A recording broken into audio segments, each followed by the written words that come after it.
Assalamualaikum warahmatullahi wabarakatuh. Perkenalkan, nama saya Juliana. Dan nama saya Yulis Saputra, Kami dari Manajemen Pasca Sarjana. Universitas Lancang Kuning. Adapun pembahasan kami pada hari ini ialah tentang MRP atau Material Recruitment Planning. MRP adalah metode yang berfungsi untuk menentukan komponen dan bahan apa saja yang dibutuhkan, kapan dan seberapa banyak jumlahnya, dengan tujuan untuk memenuhi persyaratan rencana produksi dan dilaksanakan oleh perusahaan.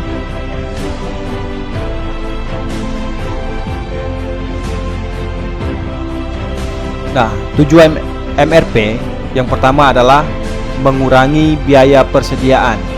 Nah, berfungsi untuk menentukan jumlah dan kapan komponen diperlukan sesuai dengan jadwal produksi utamanya atau JIP. Dengan adanya komponen ini, maka pembelian bahan baku yang diperlukan akan rencana produksi hanya dapat dilakukan seperlunya saja, sehingga dapat meminimalkan biaya. Kedua, membangun komitmen yang realistis. Dengan adanya MRP, maka jadwal produksi yang sudah direncanakan dapat diperkirakan sehingga komitmen yang dibuat terkait pengiriman barang diwujudkan dengan cara yang lebih realistis. Hal inilah yang menjadi faktor dari meningkatnya rasa kepuasan dan kepercayaan dari para konsumennya. Yang ketiga, meminimalkan resiko yang terjadi akibat produksi atau pengiriman tertunda.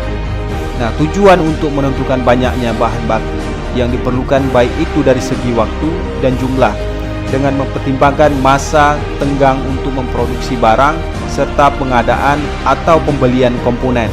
Hal tersebut berfungsi untuk meminimalkan resiko terjadinya ketidakketersediaan bahan baku yang akan diproses, dan hal tersebut dapat mengakibatkan terjadinya gangguan terhadap rencana produksi.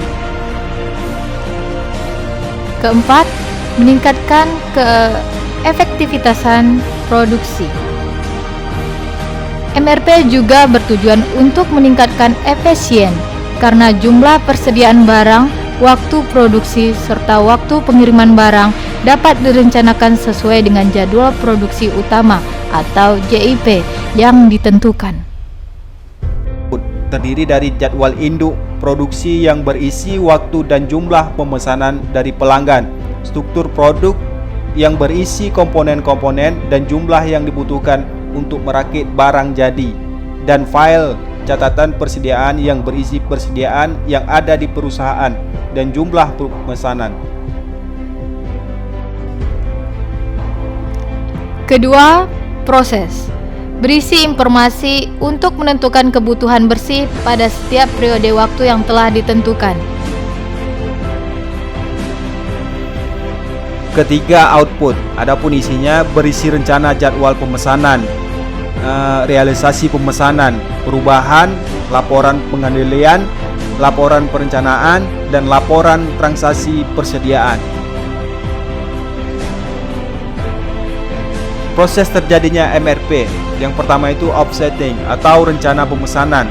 Fase di mana waktu pemesanan yang direncanakan ditentukan dengan cara mempertimbangkan waktu tunggu atau lead time process dengan pesanan dari pemasok. Yang kedua, exploding, di mana tahapan ini berfungsi untuk menentukan jumlah produk. Jadi yang dibutuhkan dengan menentukan bill of material dan kebutuhan kotor dari masing-masing komponen. Yang ketiga, netting atau persyaratan bersih. Penentuan dari persyaratan bersih yang berasal dari perbedaan antara persyaratan kotor, gross requirement, dengan persediaan yang ada. Yang keempat, loading atau kualitas pesanan. Salah satu tahapan di mana jumlah pesanan untuk setiap komponen ditentukan berdasarkan dengan persyaratan bersih yang telah dihasilkan oleh proses netting. Terakhir adalah langkah-langkah perhitungan MRP. Yang pertama, menentukan kebutuhan bersih. Net requirement adalah selisih antara kebutuhan kotor. atau gross requirement dengan persediaan yang ada di tangan. Data yang diperlukan dalam menentukan kebutuhan bersih adalah yang pertama, kebutuhan kotor setiap periode. Yang kedua, persediaan yang ada di tangan. Yang ketiga, rencana penerimaan. Kedua, menentukan jumlah pesanan. Berdasarkan kebutuhan bersih, ditentukan jumlah pesanan, baik item maupun komponennya. Yang ketiga, menentukan BOM dan kebutuhan kotor setiap komponen. Kebutuhan kotor setiap komponen ditentukan oleh rencana pemesanan. Komponen yang ada di atasnya dengan dikalikan kelipatan tertentu sesuai kebutuhan. Keempat, menentukan tanggal pesanan. Penentuan tanggal pesanan yang tepat dipengaruhi oleh rencana penerimaan dan tenggang waktu pemesanan. Oke, terima kasih. Sekian pembahasan kita pada hari ini tentang MRP. Semoga bermanfaat. Sampai jumpa di lain waktu.